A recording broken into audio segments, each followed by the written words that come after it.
Hey there, Knicks fans. How you doing? It's your boy, Jonathan Macri, with you for another episode of the Knicks Film School Podcast. We are recording this on Sunday. Feels like Sunday morning. It is not Sunday morning. It is, in fact, Sunday early afternoon. Ahead of some big football games, none of which involve any of our teams, but that's fine. We will still watch and enjoy to see who gets to compete in the Super Bowl as we discuss the Super Bowl of New York basketball, which took place last night. Not really, but whatever. We'll talk about it anyway. And the week that was, Jeremy Cohen. Hello, sir. How are you? I'm good, John. You know, this week I was anticipating the worst, and it didn't work out that way, which is really great for me because I'm really happy about that. So I'm good. How are you? I'm okay. I'm okay. About an hour ago, I rewatched all of the Brooklyn threes from last night. I don't know why I decided to do that. That was a poor decision by me. Yeah. Why would you do that to yourself? In truth, it actually made me feel a little bit better because it confirmed my suspicions about where a lot of those threes came from. But we'll talk about it in a bit. Yeah, I'm good. These shows are always weird to do when they have either what was a bad week that ended well, or like this, a good week that ended poorly, because it's always difficult to strike the right tone. Because, you know, as listeners know by now, I would hope the goal of these weekly podcasts is to do a commensurate weekly wrap up of the team and where they are and how they're doing and how they're faring and big picture and the whole thing. And, I think this was a good week, right? This was a good week, Jeremy? It has to be. Yeah. Just based on the competition. A lot of these were litmus tests for how the Knicks would hold up, especially without Mitchell Robinson. I would have been happy with one win. And I agreed with you last week where you were saying, I think the Knicks are going to win at least one game, or they'll win one. And I thought, yeah, they will. I just didn't think they'd win two. And when you think about how, yes, they are a better road team than they are a home team. With that said, you know, the Cavs were pretty much fully healthy and came to Madison Square Garden for the second time this year. And for the second time, they walked away with a loss. And then the Knicks go in to Boston. They're playing the best team in the NBA record-wise. They've been certainly over the last, maybe 25 games or so, they have not been the best team, but they've been certainly up there. And it looked like they were dead in the water right away. And they came back and found a way to hang on and win. And even coming back in overtime too. And then you have the Nets game, which was frustrating. I'll say this, it was one of the first fake comebacks that I've seen in a while. Wouldn't you agree? There haven't been a lot of fake comebacks. There've been some blown leads for sure, but it feels rare this year to see a patented Knicks fake comeback, right? Last fake comeback that was a legit fake comeback. Because it's tough because they've had like the Bucks game in early, 3 weeks ago. That wasn't a fake comeback because they had 17-point lead. They then went down. I forget by how many they fell down in the fourth quarter, but that had a fake comeback vibe to it because it wasn't like they were battling, but at the same time, watching that game as Knicks fans, we were like, they're not going to win this game, and they did not win the game. But it wasn't a fake comeback. Right. So I'm curious. I'll look through the list of games to see if there was one as well. Andrew's putting a suggestion in the chat here. Opening night was but that went to overtime. That's the thing. That was overtime. They made it close. Get out of here, Andrew. And then he's first Bucks game, sure. But I'm trying to think if there's anything before. No, the first Bucks game was right. The first Bucks game was a legit. Get the hell out of here, Andrew. Get the hell out of here. That's what I thought. So it's been a while, and that's really nice for considering how last year was blown. I mean, horseshoes and hand grenades, blown leads and fake comebacks, and this year it feels like it's just one of them. And the first one hasn't happened as much as it did last year, and the second one just hasn't really happened much. So progress. I'll take it. Yeah, it's progress, and and we should say, I feel like as fake comebacks as we've come to know them in Knicks land are such that you never get to the moment where it's like, if this thing happens or if this thing doesn't happen, then it's then it's like a tie game or like the Knicks could take the lead. We actually had a couple of those moments, in fairness, against the Nets. It was the Curry three that went down after they had cut it to 3. And if that 3 doesn't go down, then they have the ball with a chance to tie with a little under, like it would have been about 2.5 minutes left. And that was a really good defensive possession too. Just swung. And he hit a tough shot with quickly running at him. And then the Grimes 3 with under 2 minutes to go, which I guess would have cut it to 1. Great look, good pass by Julius Randle, just, not Grimes' night from the field. So like, even as far as fake comebacks go, it was the best version of a fake comeback. If you ignore the reason why they went down a lot to begin with, which is what I was getting at. We can talk about that now. We go in reverse order and then kind of touch briefly on the Boston and Cleveland games. Are you distressed at all with how they came out defensively? And if so, is your distress lie in any one particular place or with any one particular player? How are you feeling about how they came out last night? It was a little flat to begin with. I thought they started to catch up, but then they let go of the rope later on in the first half. I would have liked if they had gotten it to 10. I think that would have been manageable, but then it went the opposite direction. It kind of, it felt like it was still within reach, but a lot further. And it obviously didn't work out after that. I think a lot of it was just, you had to tip your cap at the end of the day. I know the Nets are missing 2 of their max stars. Hey, I didn't say that they're the 2 best players. I said 2 max stars. One of them, they missed their best player and a max player. You were missing accurate. 2 of their max players. Can we? Yeah, that's yes. Okay. Yes. Okay. Thank you. Sure.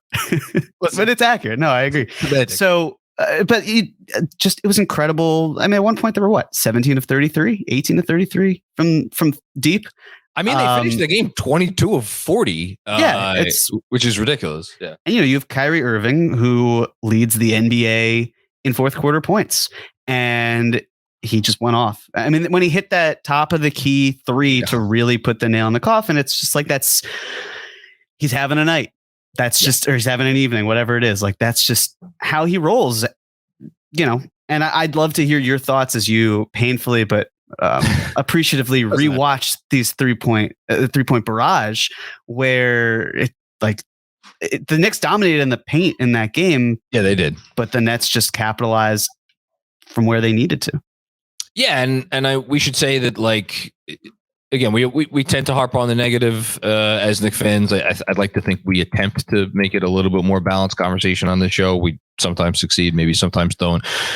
We should say that the Nets all year long have been, or at least not all year long, since the beginning of the year, have been a very good defensive team. They're just on the outside of the top 10 in defensive rating right now. Like, that's a team that knows how to defend, and the Knicks went in there in the second half and put up, I think, 66, 67 points or something like that in the second half on Brooklyn.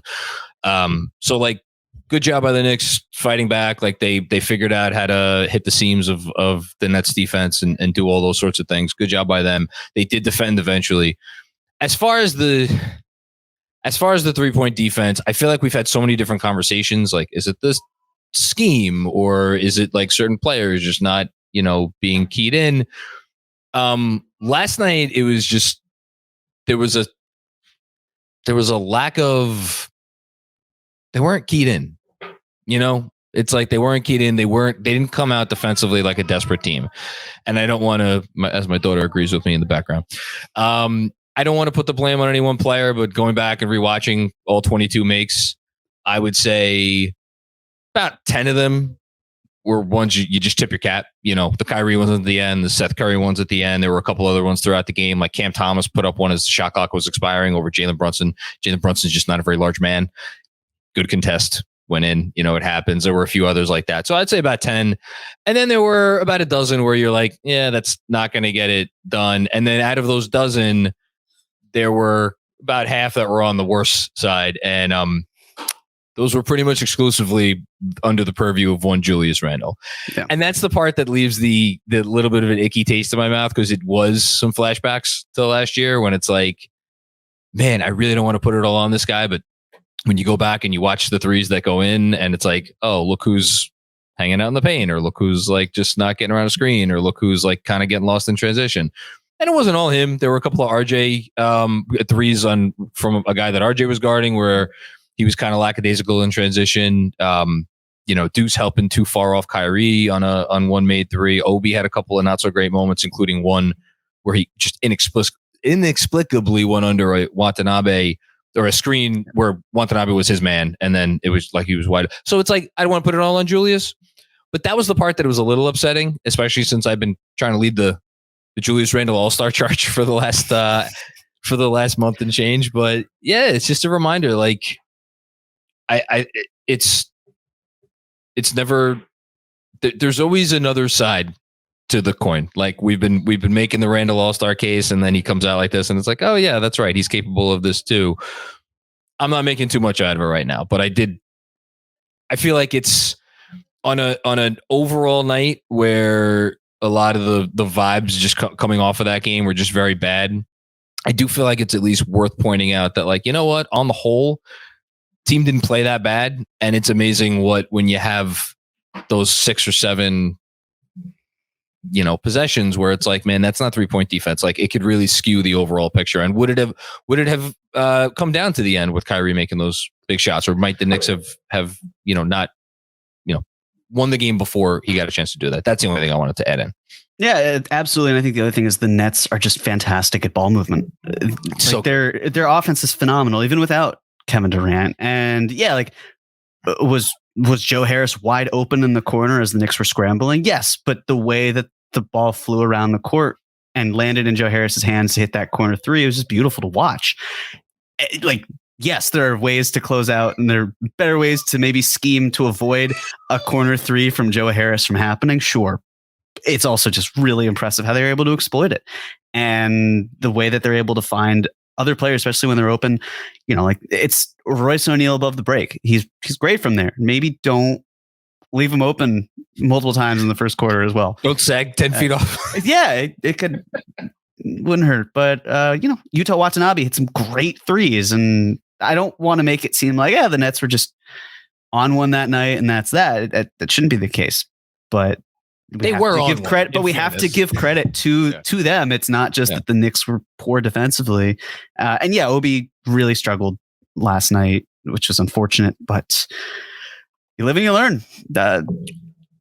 Hopefully you adapt for the next time you play the Nets. Probably will have Kevin Durant, but then that's a new challenge in and of itself. So yeah, and I wonder how much. And the only as I was saying that, I caught myself. I was going to say, you wonder how much it was a little bit of a letdown effect after 2 really strong wins. What you could argue was a must-win game against Cleveland in retrospect, and then the Boston game, which was on national TV.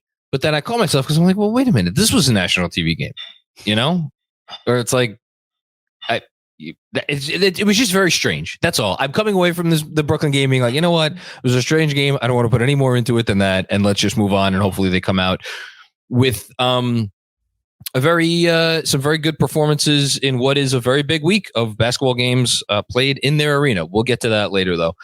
Is there anything else that needs to be said about the rest of the week? I mean, it was the 2 best wins of the year against Cleveland. The Hartenstein block that maybe was a foul according to the last 2 minutes report. We don't have to talk about that at the end of the game. And then the Boston game, which was like, oh my God, talk about a roller coaster of emotions. I haven't got a chance to talk to you about the Boston game. Did you come away from that? Was the fact that they almost lost it in the fourth quarter and beginning of overtime, did that bother you a lot, a little, somewhere in between? It's hard not to. It's the same movie being watched, but this time it was a different ending because the Knicks actually won that game. And we could talk about how that was a factor, the letdown. I mean, as you wrote in the newsletter, first 5 minutes of the game, all Boston. And then the next 30 plus, all Knicks. It's a 30-point turnaround almost. Right. It's wild. Just incredible stuff. And then, of course, take the foot off the brake and off the gas. And yes, but listen, I mean, whatever it is, like we talk about the Knicks missing free throws and clutch moments. It's nice when it happens to the other team. And give it to me anytime. I love that that gif of Julius looking at Jaylen Brown, just like, yep.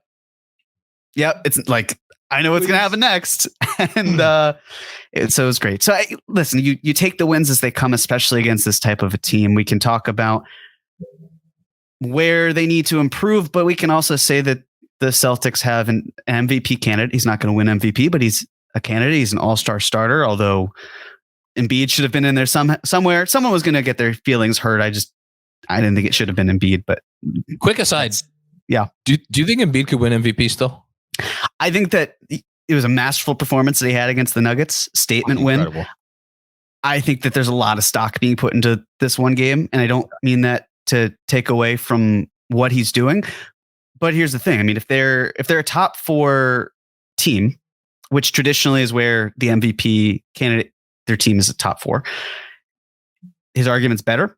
The difference is that I feel like if you're not voting for Jokic based on how he's playing, it's purely because of voter fatigue.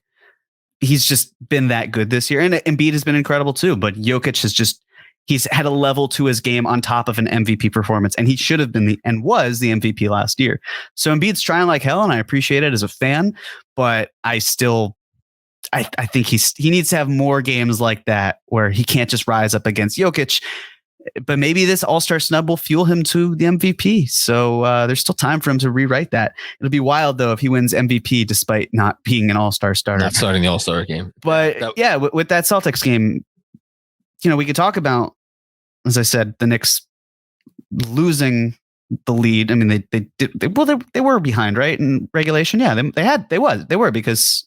Yeah, they were. I mean, they were down by 15 or in the first quarter. Well, no, I meant in the fourth quarter when I'm trying to remember if they gave up the lead in the fourth quarter, but regardless, they were down in the fourth quarter. I forget if they actually gave up the lead, but they definitely gave it up at the beginning of overtime. We remember they did. They're down by 5. They're down by 5. And the fact that they came back from that, I think, is fantastic. They showed resilience to the point where we could talk about, again, I know I keep saying it, we could talk about the blown lead, but we can also talk about the fact that they also came back and they won that game, which was really important. And I get, like, if we want to talk about the Cavs game as well, yeah, I was nervous as hell. I thought, all right, Donovan Mitchell's going to get the ball. It's going to find a way to tie it. He'll draw the foul. Lo and behold, he did not. And I think it's really important that they won this game as well, because I don't know if it'll necessarily come to this, but securing at least a portion of a split series, if it comes down to head-to-head record, that's huge. I don't think it'll be seeding, right? Because I think Cleveland's still going to finish ahead of the Knicks. But the point being that if you find a way where Cleveland's had trouble staying completely healthy this year, if the Knicks can find another gear, if there's an off-season, or not off-season, if there's a trade deadline acquisition they can make that can help them in any way, if the gap isn't really that far in terms of regular season wins. So if you find a way, if you're the Knicks, to tie with them and you get the tiebreaker, that's important. Again, do I think that's going to happen? Maybe not, but that's also not necessarily the point in this case. Winning the tiebreaker is just a nice thing to do against a team that people are saying is a contender that I don't see as a contender. I see them as a very good team this year. I agree. I don't see them as necessarily getting out of the first round. And if they do, then I tip my cap to them, because that would be really impressive. But they're still a better team. If they get out of, unless they're the 1 or the 2 seed, or the 3. No, if they're the 1 or the 2 or the 3 seed, that's different. If they're the 4 or the 5, Cleveland, I guess, or the 6th, and they get out of the first round, then some team is going to have like Armageddon level stress moments in this offseason, because one of the teams that like need to get out of the first round, if not need to get to the conference finals, will not have done so. Look, you said what needed to be said about the Boston and Cleveland games. They were great wins.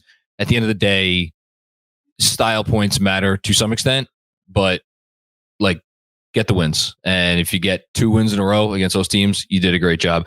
Last thing I'll say, and you know what? I'll save this for when we do predictions, because I feel like we're always talking about moving goalposts here. And like we said, like after Mitch went down, like I have been saying that you got to get a certain number of wins before the All-Star break, and we'll revisit whether we still think that is true. Okay. The Weiss Rosenbloom personal injury report. Everybody's favorite weekly segment, presented, of course, by our friends at Weiss Rosenbloom. Call them today at 212-366-6100 or visit weissandrosenbloom.com for more information. No case is too big or too small. Personal attention to your matter is a priority. Consultations are absolutely free. You do not pay a dime to give them a call. Go in, have a meeting, let them know what your case is all about. They want to hear from you.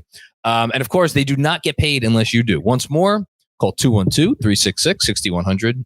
Previous results do not guarantee future outcomes. If you think you might have a case, speak with a veteran attorney, not a rookie. He's not a rookie, Jeremy, but I've how many games has it been now? 1, 2, 3, 4, 5 games without Mitch Robinson. The not a rookie I'm referring to is Jericho Sims. He's not a rookie. He's a second-year player.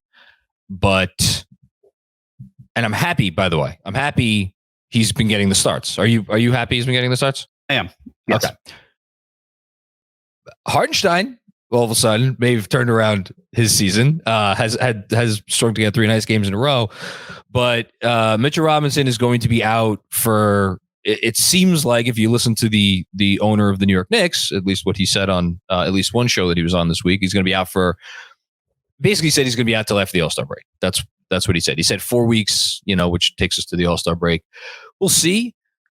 Based on these 5 games, I have not changed my stance that this team needs Mitchell Robinson desperately. And Jericho Sims has done some nice things. He has shown some growth within games. I thought he got better over the course of the Boston game in particular, for example.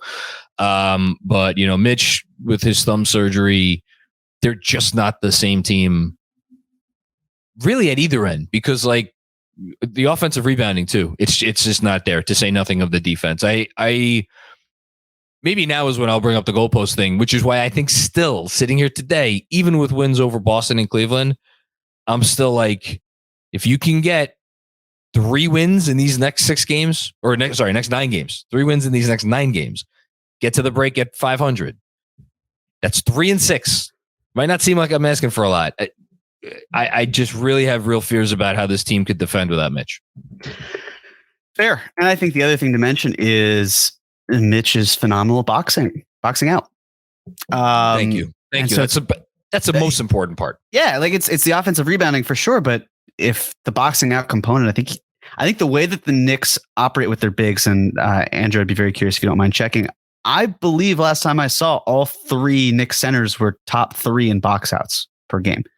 It could be wrong, but it's the sort of thing where it's like that shows how, even still with Mitch, even if that's not accurate, Mitch being as good as he is with his boxing out is so vital to this team's success, especially as other teams crash the glass.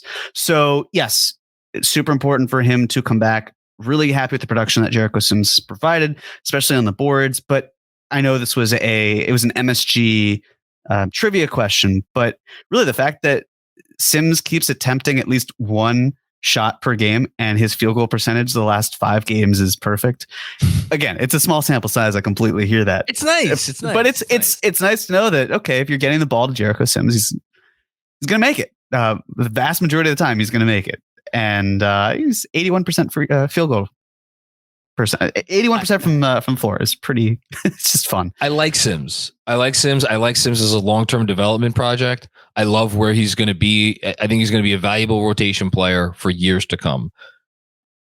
Right now, for them, like lo and behold, they fall into 17th in defense. It's the first time they've been out of the top 15 in the league-wide defensive rating rankings in a month and a half. I went back and checked because it took them like a week to go from 26th to somewhere in the top 15 after that Dallas disaster, because they strung together a bunch of really good performances.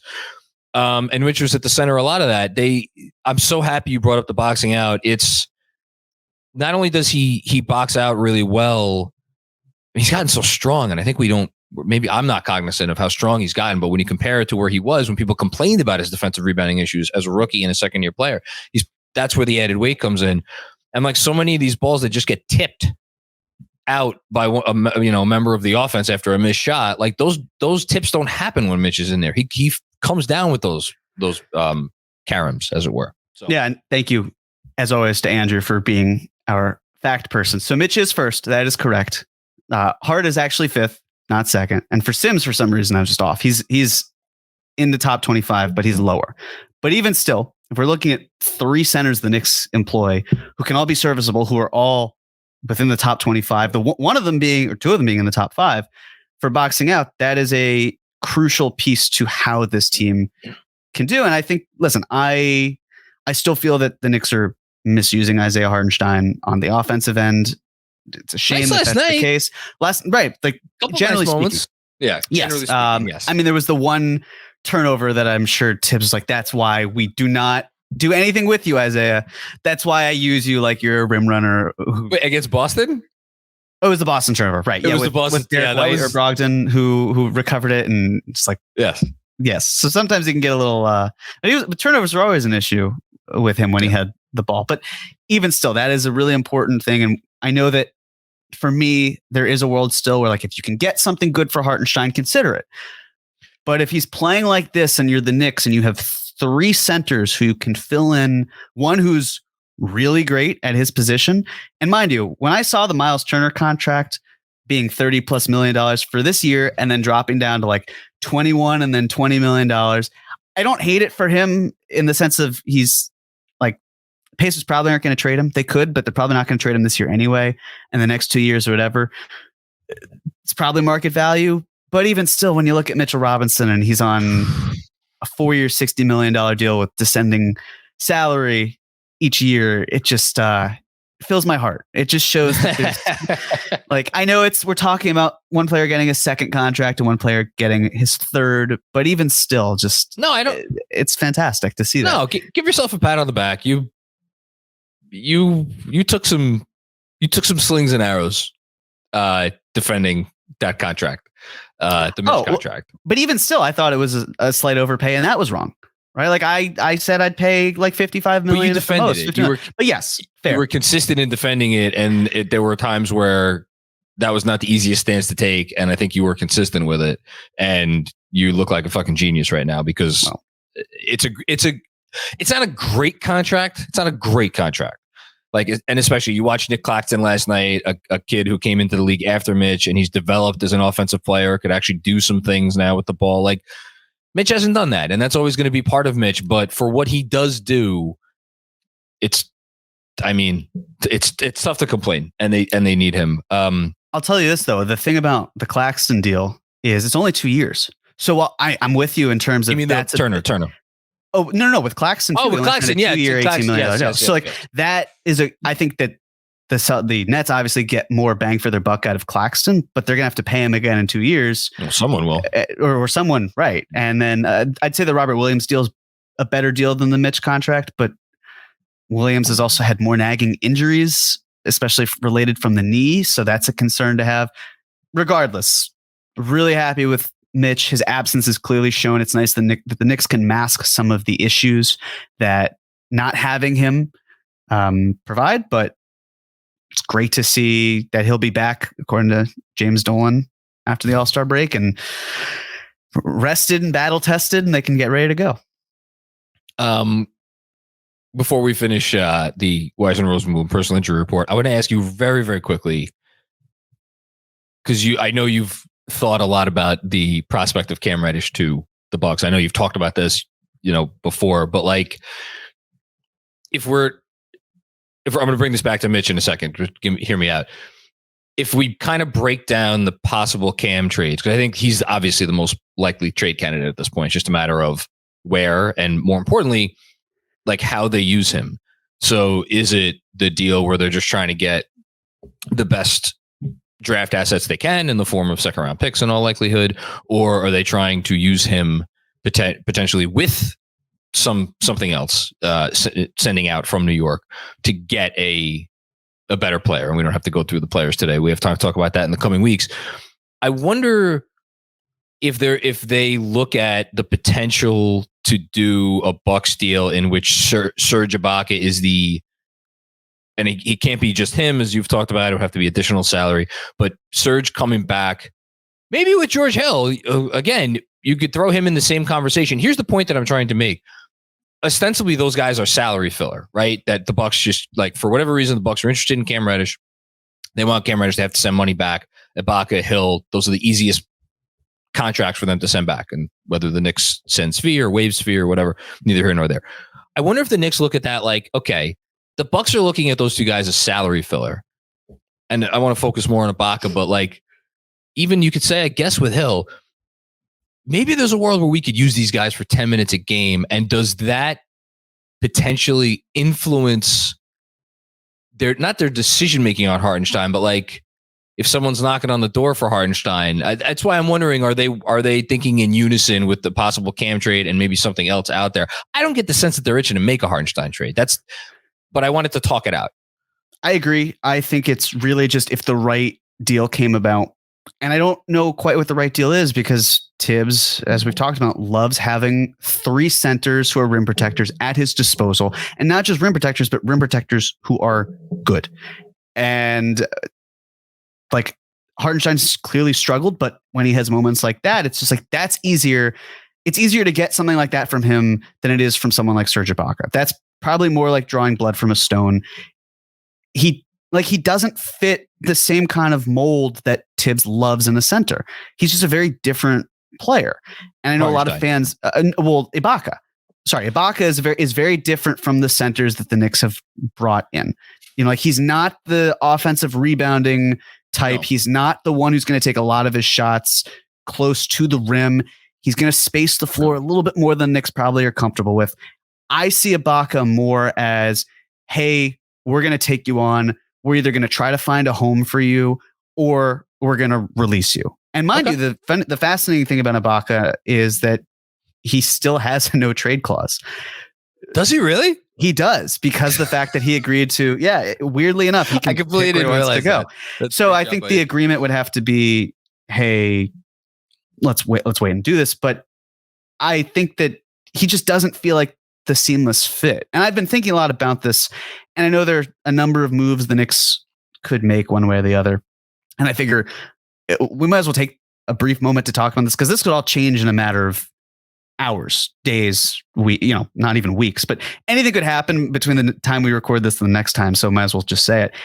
I'm of the mindset that the only move the Knicks are going to make is going to be moving Cam Reddish. I don't think they do anything else that's drastic. I would argue that it would make sense if they feel that they're going to move Obi this summer to move him now. I don't think they will. The way that I see it as well is, I see all these trades online that fans have, and I love it because it's great to see how people are thinking.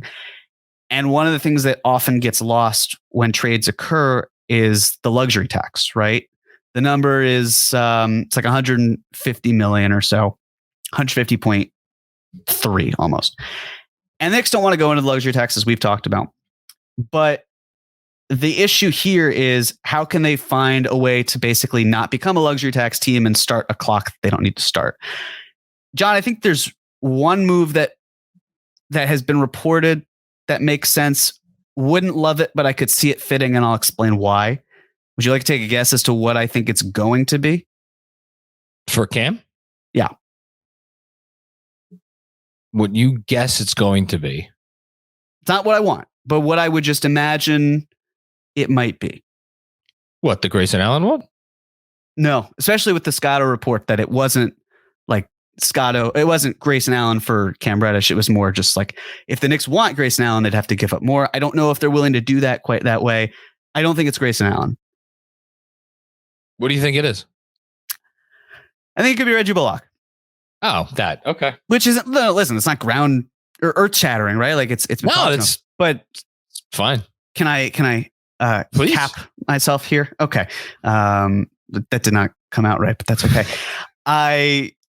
So here's the funny thing, right? Cap away. Yeah. So here's the thing, right? The Knicks, as I mentioned, $150.267 million luxury tax. They're at, I think, around 142 million, something along those lines, 142.5 or so. You're thinking, all right, they've got plenty of space. Well, they may not, because they have multiple incentives that might actually hit. Julius Randle might make an all-star team. If the Knicks make the playoffs, Julius Randle, if he plays in the minutes criteria, the games criteria, which he would if the Knicks make playoffs, that will also convert. Isaiah Hartenstein, he has an incentive that it's likely to hit. those 3 incentives are $3.4 million. So before you know it, your limit is at, like, if you're wanting to plan ahead, you're actually getting to like 146.8 million, right? That's really the range we want to talk about.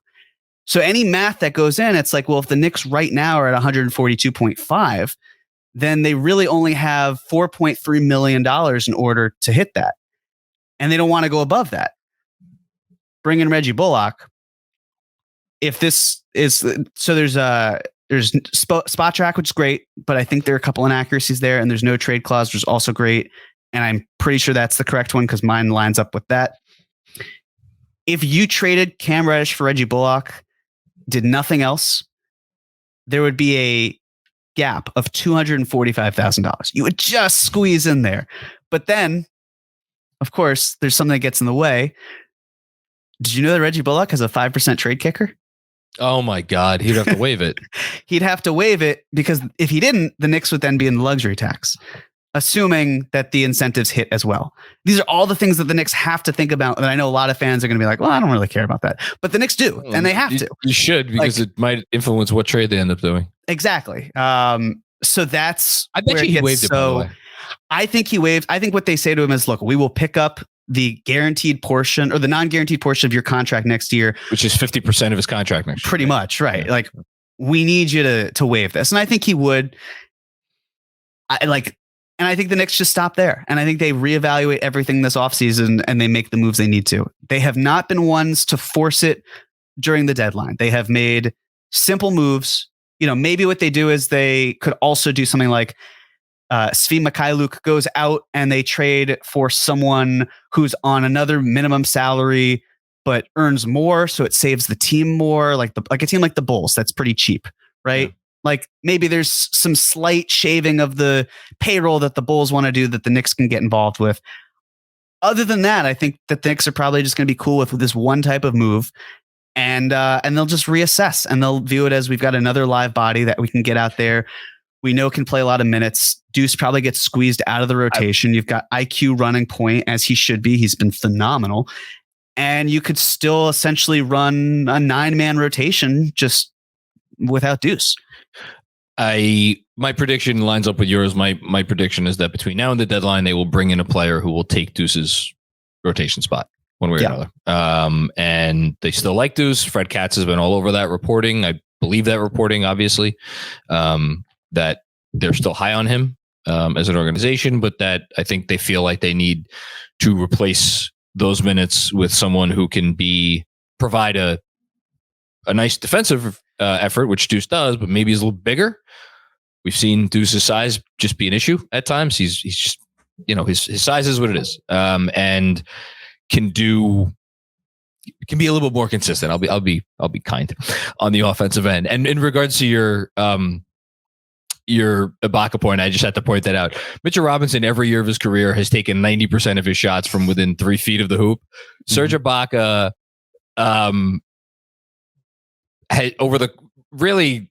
after you go back past the first handful of years of his career, he basically takes 20% of his shots around the hoop every year, which is nothing.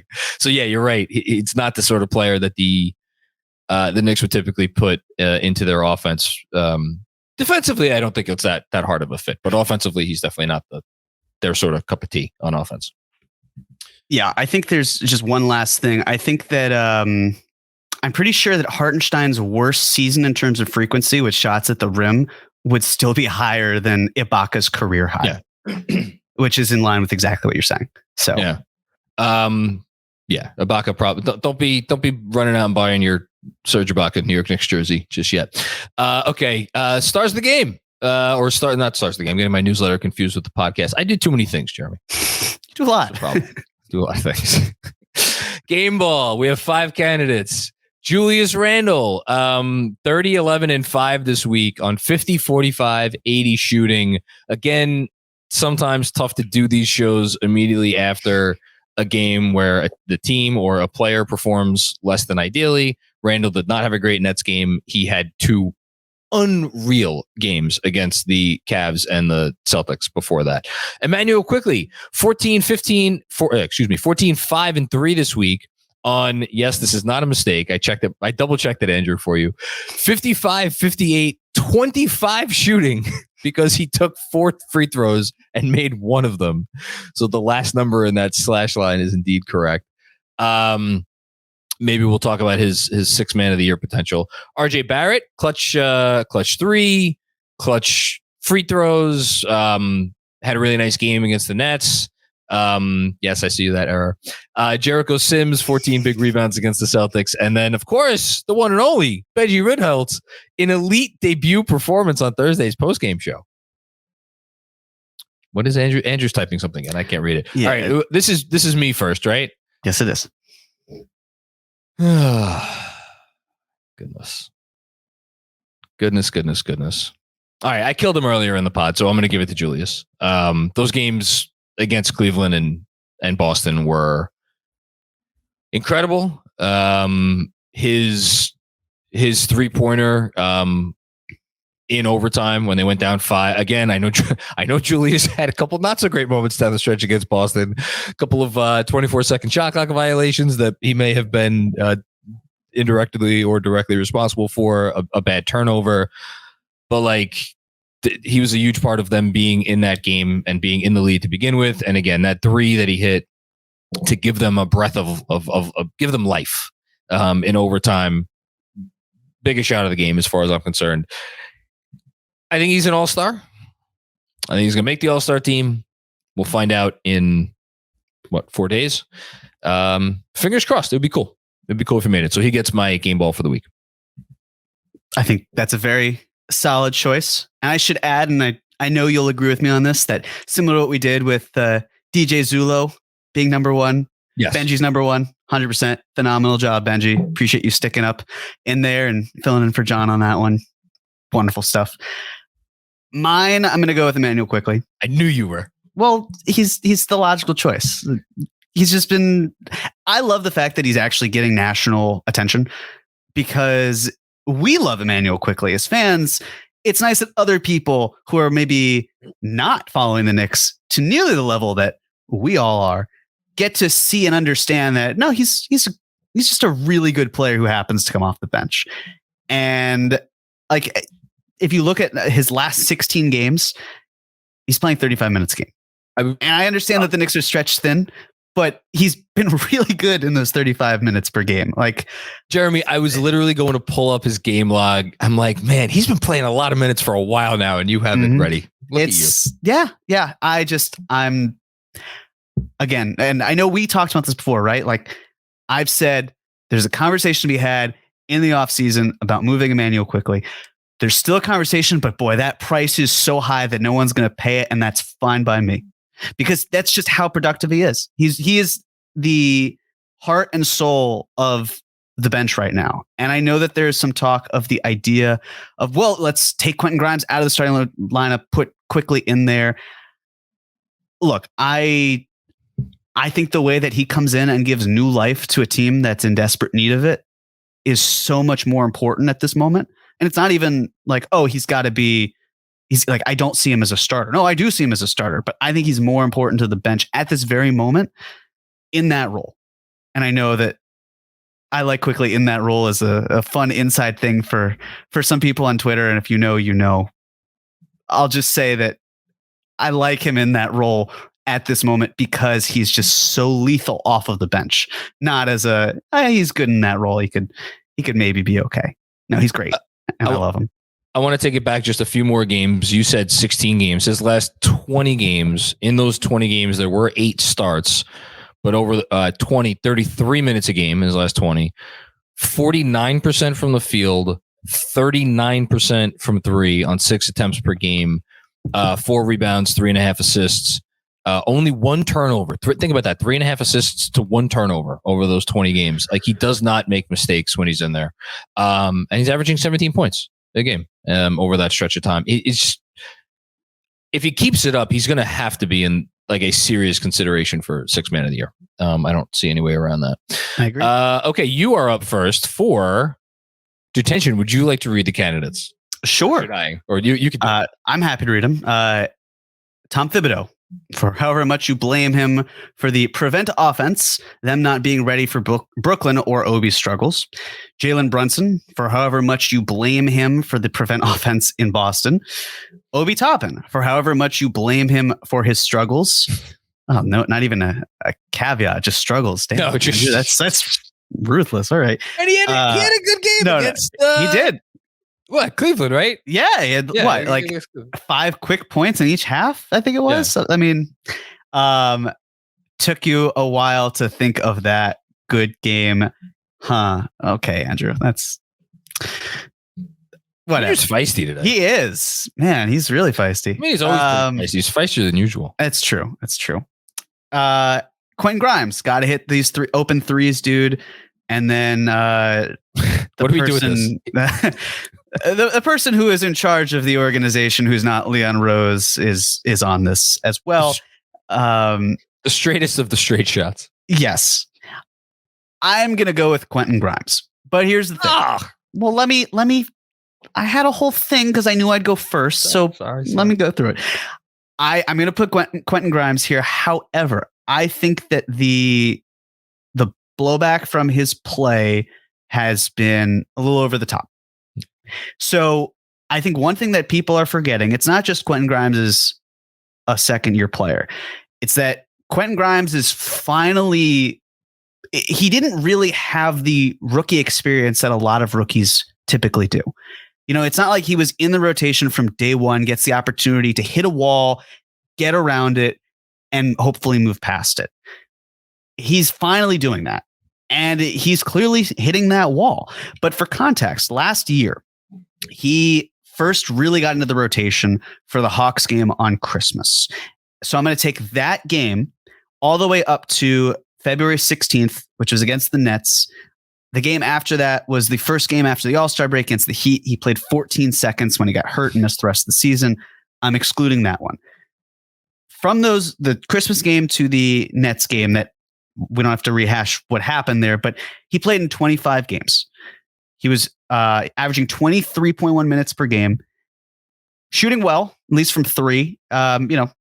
Slashed 8.1 points, 2.6 rebounds, 1.3 assists, 0.7 turnovers per game. He was showing signs of being a rotation player. Now he's a starter, right? And he slipped defensively. The offense isn't working out. This year, right? Let's take it was the Warriors game when the Knicks played in Golden State, when he had missed 2 games earlier. He was really trying to get back into the fold all the way up until yesterday's game against the Nets. He is working that's 35 games. He started all but 1, and the game he didn't start was the first one against the Warriors. 11.4 points per game, 3.9 rebounds per game, 2.3 assists, 1.2 turnovers. So I think his assist to turnover might be a little bit better, but that's just mental math. Still shooting at a good clip. He's better from the field, 44% overall. A little bit worse from 3-point range. I think it's 36% versus just 38. And in the prior season, it was 41.5% from the floor. Point being that this is a huge chunk of games that he's actually getting to play through, and he's playing at some of the best competition, and he's matched up with some of the best players on the best competition. He's just every single night. Yep. And we can talk about the limitations that his size provides. That is an issue. But I feel the need to stress that this is someone who is really trying to work through a lot of the things that he would have had as a rookie had he not gotten hurt. But now he's healthy, knock on wood. And now he's trying to do everything he can, and he'll come out the other side because we know he's a good player who's going to take the next step. He's a little erratic when he's driving, as Doris Burke was saying, and just he's a little too hot when he comes in. He often dumps the ball off to Mitch or to Jericho in that situation. There are things he's going to work on. He's in my doghouse for the week. I'm giving him detention.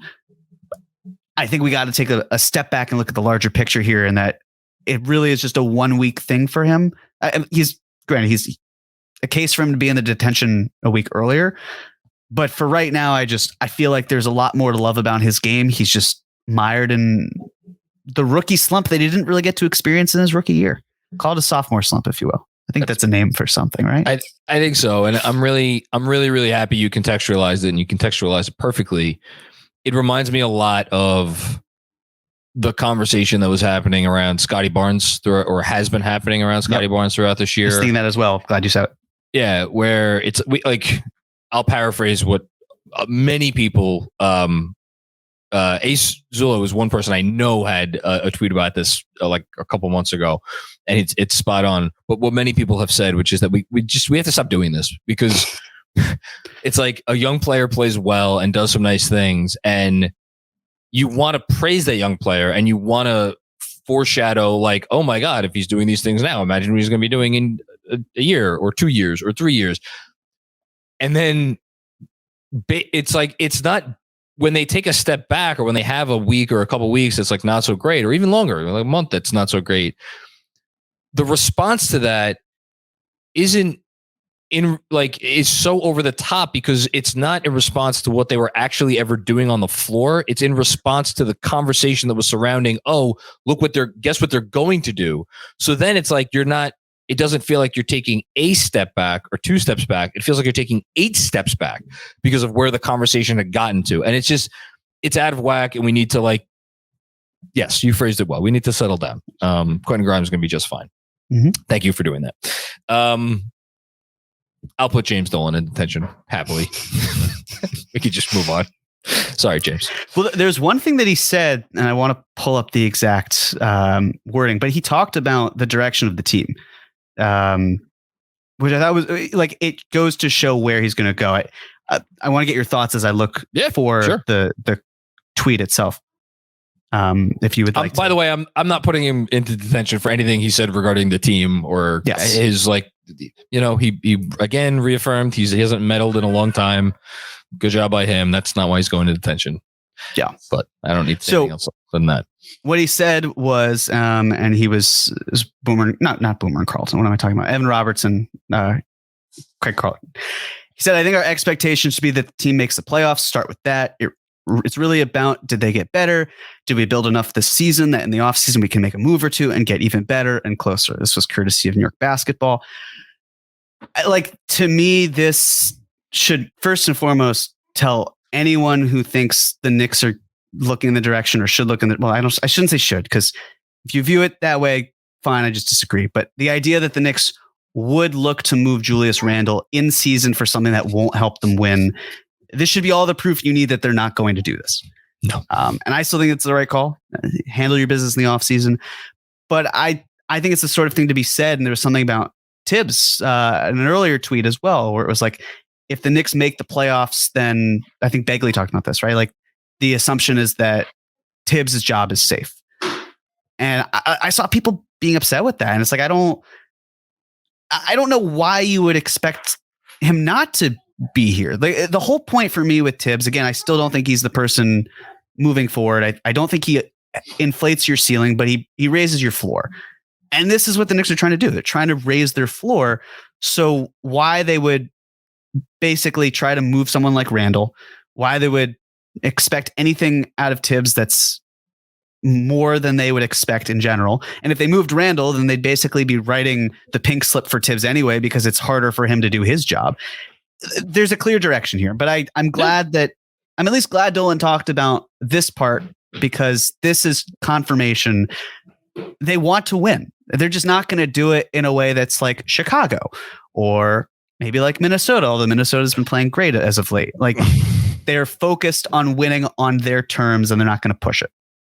And good job by them for that, and I put him in detention, but good job by James Dolan not forcing them to make a bad trade this summer. I'm not saying that the Donovan Mitchell trade would have been necessarily a bad trade, but he's staying out of it, and that's good job by him. But he said he voices his opinion, and the Knicks listen, but they don't. Right, which is everything. They have to listen, but they don't have to. Whatever he said. It's so wild to me that quote was buried this past week, because that is the quote that every Knicks fan that's worried that Dolan's going to intervene, that the front office doesn't have time, that Dolan's reason that the Knicks don't get free agents, all this stuff. It's gone if Dolan says, no, I really trust the people who are in charge and I voice my thoughts, but I let them run the show. That's everything you could want out of what he's doing. Again, none of that is why he's in detention for me. 100% agreed. I respect that. And I'll leave it at that.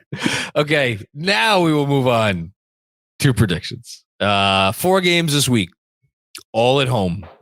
Is that a good thing? I don't know. Who knows? Shrug emoji. The Lakers on Tuesday. Dude, Andrew, pop up here for one sec. The Lakers play in Brooklyn on Monday. Am I imagining that? They do. Okay, so they are coming off a back-to-back. Huh. Okay.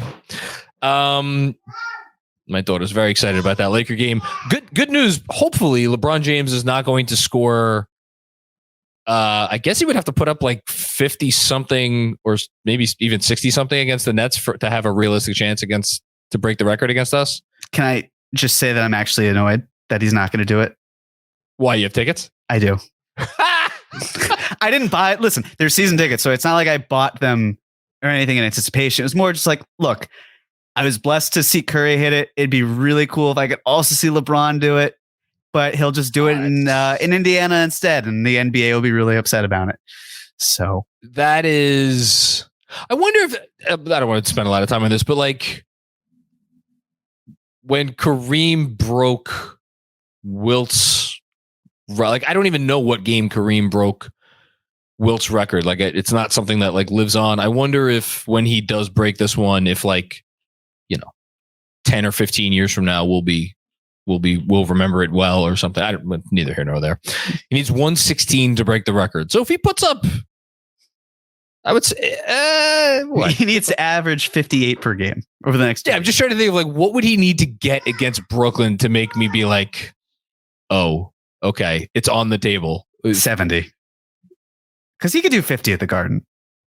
50 at the Garden is nothing, but like, right. What is the Garden? The Garden scoring record is still Melo's 62. Mm-hmm. So for him to break that 63, if he could get over, if he gets over, I'll say this: if he gets over 50 against Brooklyn, it'll be on my radar. I'll just say that. Okay, Lakers. That's Tuesday. Thursday, Miami. The Lakers game is a TNT game, by the way. And then another Friday off, and then we have a weekend back-to-back. Lakers on Saturday, not a matinee. That's a night game. Clippers. Why did it? LA. So that the Lakers LA graphics there. You're good. Yeah. No, I'm just getting old. And then the very next day, Sunday, Philly, who's playing really well right now. It's an ESPN game at 6:00. I mean, it.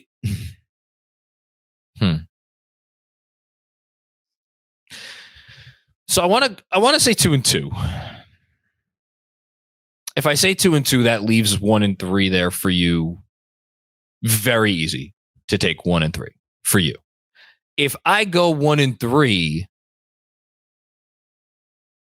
does it put you in a? Do you think about going 0-4? I don't think you would. I think you would go 2-2 if I took 1. You sure about that? See, now you're trying to bait me. No, but I'm also serious. Like, Knicks are at home. I know. Nationally televised games, playing some intense competition. I know. I'm not taking 0-4 off the table.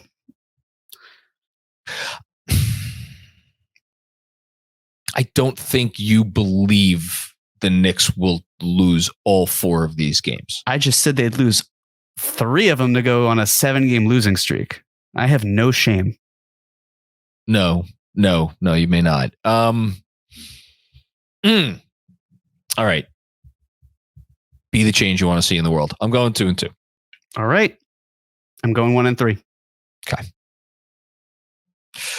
I have a feeling this is going to be the one that, because I'm within a game right now of 500 or you are. I'm one back. Game away. Okay.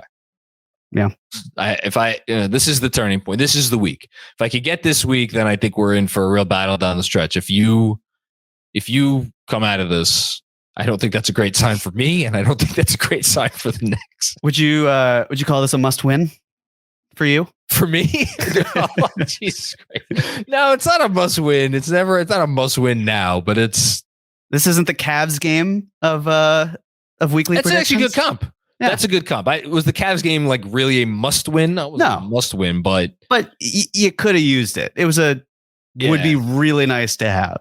Yeah, so. No, I agree. Well, look, we'll see. I wasn't going to live. I couldn't pick 1-3. It's fair. You, I think, would have picked 1-3. I probably would have. Yeah. Yes. I thought you were actually going to go with 1 and 3, but I respect your optimism. And part of me hopes every time you take a better record than me, I hope you're right. But then I also don't. So it's tough. Push and pull. The Lakers game is going to be key. If they drop the Lakers game, I'm going to not be feeling great about this pick. But we'll see if they could take down LeBron and Anthony Davis in the Garden. It'll be a fun game, big game. Andrew, Claudio, anything we missed? No, that's it. No, that's it. Okay, great. Thank you, Andrew. Well, there's 2 announcements, so I guess there is something I missed. But go ahead. No, I don't. What are the 2 announcements? Playback. You want me to make them? That's why I thought we were going with this. Okay, yeah. There we go. Sorry, I didn't scroll down to the bottom of my Google You're good. Doc. All good. John, the tech genius. There are 2 playbacks this week. Yeah, we're doing a casual Thursday again since there's a game on Thursday, so we're not recording a pod. So the casuals will be back on Thursday night for the Knicks against an entire culture of basketball. And then our regular playback for all of our patrons will be on Tuesday against said Los Angeles Lakers, where we will talk about LeBron and his LeBron-ness. And then, yes, this is exciting. I love the design that you guys came up with. And who doesn't want to wear a shirt that says cream on it? Cream shirts are now for sale. Cap rules everything around me. The fastest growing niche Knicks podcast segment in the country. I don't know, whatever you want to say. Own your edition today by, where can they click?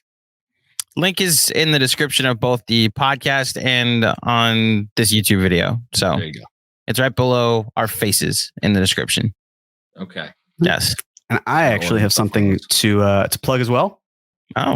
I have an article that is out for the Strickland. Oh, hey, I don't call it a comeback. Yes. So I wrote about, as you're listening to this, it should be out today. It's on protected first round picks. I looked at how they're used, how they could be used, that sort of thing. I will be appearing on Strick and Roll to talk about it with Schwinny Poo. And I just want to say, in terms of the article, give a shout out to Alex Wolf and Matthew Miranda for their editing, and also to Conrad Rothbaum of Knicks Illustrated. He was great in terms of helping me get to the point. This was a labor of love. It's why I actually hate writing, so I always tip my cap to you. I've been saying that way too much in this episode. I'm sorry. I'm not going to say that anymore. I applaud you, John, for all the writing you do, because I can't stand it, and I so love doing these pods instead because it's like done. So I loved it, the fact that I could just release it to the world and check it out. And I enjoyed doing it, even though I hated it. If you too would like to share in what Jeremy releases into the world, order his cream on a t-shirt today. Thank you. Let's let that dead fish end the show. Yeah, I wanted to just let it sit there. That's fine. That's totally fine. Yeah, your cream sit there. Yes. Oh dear God, you are 12 years old. I like how you said LeBron-ness, by the way. What does that mean? Well, it's like KP-ness. Again, it's like KP. Like John takes the player and then just added ness to it. It's great. I love it. Yeah, his Johnness. Yes, exactly. Mm-hmm. That's fine. And all that entails. Okay. We can now end. Thank you, everybody, for listening. Stay tuned for more fun very soon. Bye-bye. Like Denzel in Flight. Landing the plane. Landing the plane. Yeah.